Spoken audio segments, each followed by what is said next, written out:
안녕하세요. 현재 서울관광재단 내 서울관광 마이스 기업지원센터 전문위원으로 활동하고 있는 한은경 농사입니다.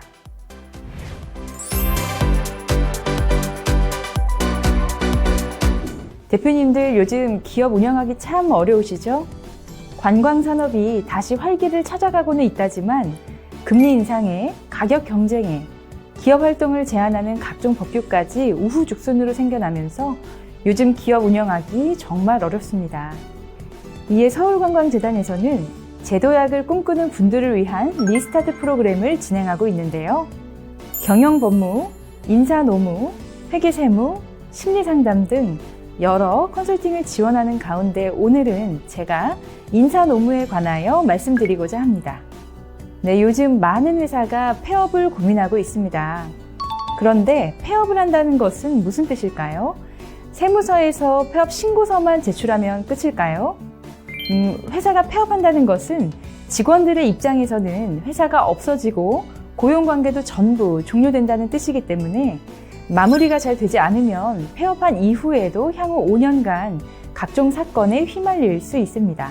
오늘은 폐업을 생각하고 계시거나 폐업을 결정하신 분들이 직원과의 관계에서도 잘 마무리 지을 수 있도록 해당 절차 방법과 함께 다시 리스타트하기 위한 주의사항도 안내해 드리고자 합니다. 네, 현재 폐업을 준비 중이거나 폐업 진행 중인 분들로부터 질문을 받아봤는데요. 첫 번째 질문입니다. 네, 안녕하세요. 현재 무역업에 종사하고 있는 A라고 합니다. 부득이한 사유로 사업을 이어갈 수 없어 회사를 정리하려고 하는데요. 마이스 업종의 경우 폐업을 할 수 있는 사유가 따로 정해져 있는지 궁금합니다. 이렇게 보내주셨는데요. 답을 먼저 말씀드리자면 폐업은 다양한 이유로 할 수 있습니다. 경영난 때문에 폐업하기도 하고 대표자의 건강 악화 때문에 폐업할 수도 있고 또 갑자기 더 이상 사업을 하기 싫어져서 폐업할 수도 있는 것입니다. 즉, 원칙적으로 폐업은 기업 경영의 자유에 속하는 것이기 때문에 사업주는 어떠한 사유로도 폐업을 할 수 있습니다. 다만 폐업의 사유에 따라 해고 예고 의무가 달라질 뿐입니다. 해고 예고는 사용자가 근로자를 해고할 시 적어도 30일 전에 예고해야 하고 이를 지키지 않을 시 31분 이상의 통상임금을 지급해야 한다는 규정인데요. 네, 많은 대표님이 회사가 어려워서 폐업하는데 해고에 해당하느냐, 해고 예고 수당까지 지급해야 하느냐 많이 물어보십니다. 결론부터 말씀드리자면 회사의 의사에 따른 고용관계 종료이므로 해고는 맞습니다. 다만 해고 예고 또는 해고 예고 수당이 지급되는지는 폐업의 사유가 무엇인지에 따라 나뉩니다. 근로기준법 제26조에서는 해고하려면 30일 전에 해고 예고를 하거나 31분 이상의 통상임금을 지급해야 하는데 다만 천재사변, 그 밖에 부득이한 사유로 사업을 계속하는 것이 불가능한 경우에는 그 지급을 제외한다라고 규정하고 있습니다. 그렇다면 폐업이 천재사변, 그 밖에 부득이한 사유로 사업을 계속하는 것이 불가능한 경우 이에 해당하는지 여부가 중요한데요.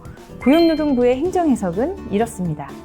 부득이한 사유란 중요한 건물, 설비, 기재 등의 소실과 같이 천재사변에 준하는 정도의 돌발적이고 불가항력적인 경우로서 사용자에게 그 책임을 물을 수 없는 경우를 말하고 단순히 불황이나 경영난은 포함되지 않는다. 따라서 영업활동 위축, 경영사정 악화로 인한 폐업의 경우에는 사전에 어느 정도 예측이 가능한 경우이므로 해고 예고의 예외가 되는 부득이한 사유에 해당한다고 보기는 어렵고 30일의 해고 예고 기간을 주거나 해고 예고 수당을 지급해야 합니다. 만약 해고 예고 또는 해고 예고 수당 등을 지급하지 않을 경우 직원들은 고용노동부에 진정을 제기할 수 있습니다. 다음 질문 볼까요? 네, 경영 악화, 폐업 고민. 현재 경영난으로 폐업을 고민하고 계신 것 같은데요. 일반적으로 폐업 사유에는 경영사정 악화로 인한 폐업이 가장 많습니다. 매월 들어오는 수익이 매월 나가는 고정비용보다 적어서 잔액이 계속 마이너스 상황일 때 혹은 가용할 수 있는 현금으로 단 몇 개월밖에 버틸 수 없는 상황일 때 폐업을 생각할 수 있겠습니다. 예를 들어 직원 월급을 포함해서 월 2천만 원의 고정 비용이 발생을 하는데 현재 가지고 있는 현금이 향후 들어올 금액을 생각하더라도 2, 3개월밖에 버틸 수 없다는 계산이 나오는 경우라면 폐업을 고려하실 수 있겠습니다. 만약 직원들에게 임금을 지급하지 못하는 경우에는 반드시 임금 체불이 3개월을 초과하지 않도록 해주셔야 하는데 3개월까지는 향후 대지급금 등으로 체불 임금을 지급할 수 있기 때문입니다. 따라서 이런 시점부터는 얼마 남지 않은 현금을 어떻게 써야 더 피해를 최소화할 수 있을지 결정해야 합니다. 우선 직원들에게 언제 폐업할 것인지, 폐업 사유가 무엇인지 명확히 알려야 합니다. 회사의 폐업은 직원들에게도 생계에 위협이 될 뿐만 아니라 특히 노사 간 다툼이 있는 경우 불필요한 오해를 불러일으키고 그로 인해 위장 폐업 등을 다투는 노사 분쟁이 발생할 수 있기 때문에 직원들에게 가장 먼저 알려주세요. 특히 해고 예고를 해야 하는 경우라면 30일 전에 미리 알려주셔야 합니다. 그리고 사대보험을 종료하면서 폐업으로 인한 고용관계 종료로 상실신고를 마치고 이직확인서도 작성해주면 되는데요. 만약 세무대리인이 있다면 세무대리인에게 맡기셔도 좋습니다. 이렇게 폐업을 진행하시는 과정 중에 잊지 않고 지급하셔야 하는 게 있는데요. 노동관계 법령상 금품청산 의무인 미사용 연차휴가수당과 퇴직금 이외 지급하지 못한 각종 금품액을 지급하셔야 합니다. 그런데 회사 사정이 어려워서 직원의 퇴직금을 지급할 수 없는 경우라면 어떨까요? 이때는 대지급금 제도의 도움을 받을 수 있습니다. 대지급금 제도는 회사가 임금퇴직금 등을 지급할 수 없을 때 국가가 임금퇴직금 등을 대신 지급하고 사후에 사업주에게 금액을 청구하는 제도인데요. 지급 범위는 나이대별 상한액에 따른 3개월치 임금, 3년치 퇴직금입니다. 만약 직원이 전체 체불 금액에서 일부만 대지급금으로 받게 되는 경우 대지급금 이외의 나머지 체불 금액은 여전히 회사가 지급 의무가 있는 것이며 국가가 대신 지급했던 대지급금 금액도 회사가 사후에 상환해야 합니다. 대지급금 제도를 활용하면 직원은 회사의 사정과 상관없이 임금퇴직금을 빠르게 지급받아 생계를 이어갈 수 있고 회사는 상당한 시간을 벌 수 있다는 점 참고하시기 바랍니다. 다음 질문입니다. 네, 폐업을 진행 중입니다. 그동안 힘써준 직원들을 조금이나마 더 챙기고 싶은데 회사가 문을 닫더라도 직원들은 실업급여를 받을 수 있을까요? 네, 이렇게 질문 주셨는데요. 물론입니다. 앞서 사대보험을 종료하면서 폐업으로 인한 고용관계 종료로 상시신고를 마치고 이직확인서도 작성해 주시라 말씀드렸는데요. 이를 잘 수행하신다면 비자발적 이직에 해당해서 실업급여 수급 사유가 됩니다. 그런데 많은 대표님이 세무대리인에게 비용을 지불하지 못해서 다른 채권자에게 쫓겨서 이 과정을 하지 못하고 잠적이나 연락 두절되는 경우도 많은데요. 대표님이 해주지 않으면 직원들이 상당한 고생을 하게 되고 또 그로 인해서 직원들의 협조를 구하지 못해 대표님에게도 손해가 발생하는 경우가 많습니다. 대표님이 직접 신고할 수 있으니 잊지 마시고 반드시 세 번째 과정까지 전부 마쳐주세요. 또한 실업급여를 받기 위해서는 근로자 요건, 즉 실직일 전 18개월간 고용보험 가입 기간이 180일 이상일 것, 재취업을 위해 노력할 것, 이 두 가지 요건도 충족해야만 한다는 점도 인지하면 좋겠습니다. 끝을 잘 맺었다면 재창업을 위한 만반의 준비 역시 해야 할 텐데요. 이번에는 재창업 관련해서 한 대표님이 주신 내용을 공유해드리며 재창업 시 주의해야 할 점에 관하여 말씀드리고자 합니다. 안녕하세요. 저는 약 2년 전 오래 운영하던 회사를 접게 된 B라고 합니다. 시기가 시기인지라 동종업종에 취업하기도 어렵고 오랜 기간 실업급여를 받으며 일을 쉬었는데요. 최근 마이스업계 분위기가 달라지는 걸 느끼며 다시 창업을 준비하고 있습니다. 제대로 준비해서 다시 일어서고 싶은데 재창업할 때 조심해야 할 점이 따로 있을까요? 이렇게 사연 보내주셨습니다. 오랜 기간 어려움을 겪으셨던 만큼 제대로 준비하신다면 이전보다 더 훌륭하게 회사를 운영하실 수 있을 텐데요. 사실 폐업한 회사와 재창업한 회사가 전혀 다른 회사라며, 즉 한국표준산업분류상 대분류가 다르다면 따로 문제될 게 없습니다. 그러나 말씀하신 바와 같이 폐업한 회사와 재창업한 회사가 같은 업종이고 대표자도 동일하다면 직원 채용이나 대지급금 관련해서 꼼꼼하게 확인해 보시는 것이 좋겠습니다. 그렇다면 우선 직원을 채용할 때는 어떤 점을 주의해야 할까요? 사실 폐업한 회사에서 고용했던 직원을 재창업한 회사에 다시 채용하는 것은 문제 없습니다. 설령 그 직원이 폐업한 회사로부터 나오면서 실업급여를 받았다 해도 이러한 퇴사와 재입사가 실업급여 부정수급을 위해 공모한 것이 아니므로 괜찮고요.